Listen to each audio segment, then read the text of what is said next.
I still show up on time. Stay a minute, another minute. Hold on a second, I love this moment, yeah. Stay a minute, another minute. Hold on a second, I love this moment, yeah. Stay a minute, another minute.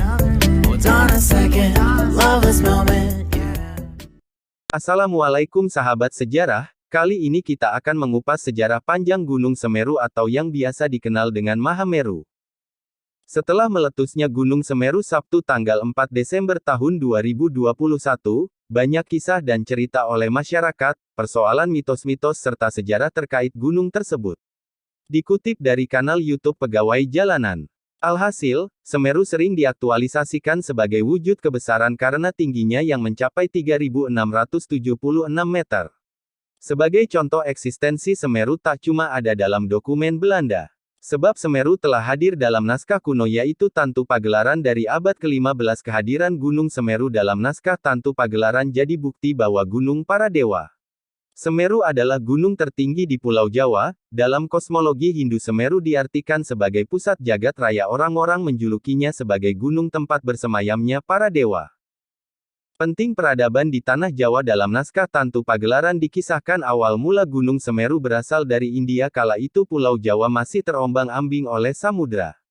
Dikutip dari Norman Edwin dalam tulisannya di majalah Suara Alam berjudul Pertapaan Kameswara dan Prasasti di Danau tahun 1992, kedudukan Pulau Jawa digambarkan masih belum mantap pada posisi yang sekarang.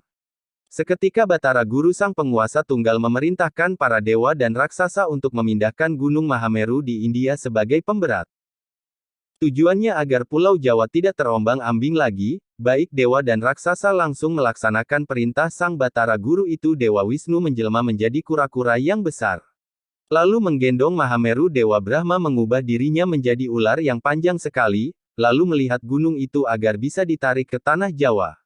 Mahameru kemudian diletakkan di barat Pulau Jawa karena tak seimbang, dengan buru-buru mereka memindahkan Gunung Mahameru ke timur.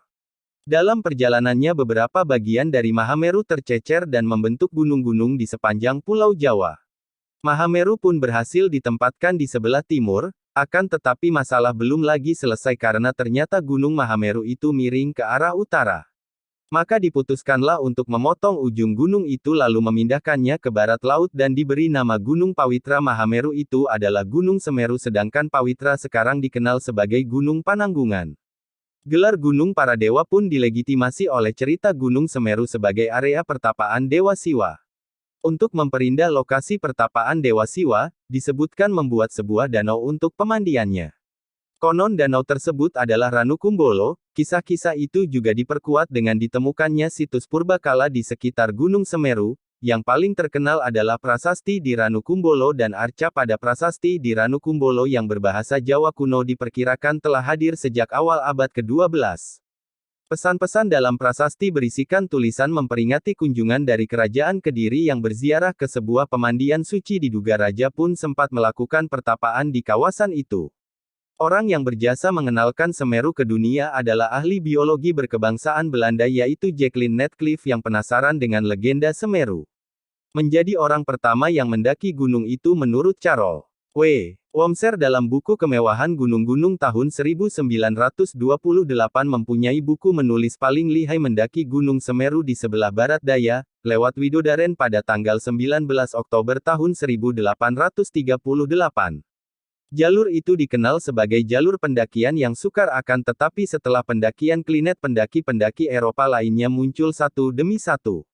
Beberapa di antaranya ada nama seorang ahli botani berkebangsaan Belanda yaitu Rudolf Hermann Christian Karel Sever, yang telah mendaki Semeru dari utara lewat Gunung Aye-Aye, Gunung Ider-Ider dan Gunung Kepolo pada tahun 1844.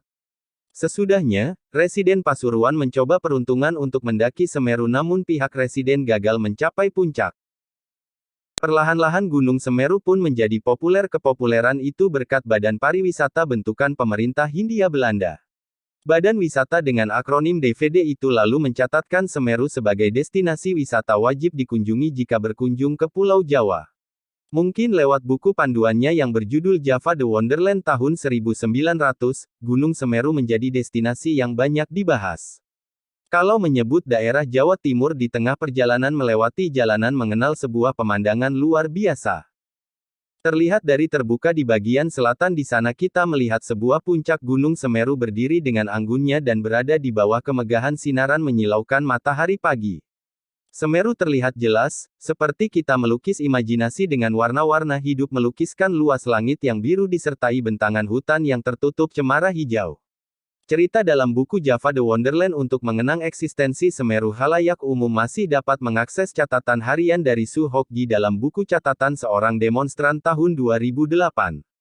Su Hokgi juga dikenal sebagai seorang aktivis mahasiswa era 1960-an, menggambarkan Semeru sebagai tempatnya menemukan kesunyian abadi. Selain itu, kemegahan Semeru juga dapat dilihat dari lagu gubahan salah satu band legendaris Indonesia yaitu Dewa 19 yang berjudul Mahameru tahun 1994. Berikut ini adalah penggalan liriknya. Mahameru berikan damainya di dalam beku arca pada Mahameru, sebuah legenda tersisa puncak abadi para dewa. Itulah sekelumit kisah tentang sejarah dan legenda Gunung Mahameru, tempat bersemayamnya para dewa. Semoga informasi ini bisa bermanfaat untuk kita semua. Nantikan cerita sejarah lainnya. Nobody but you. I want nobody but you.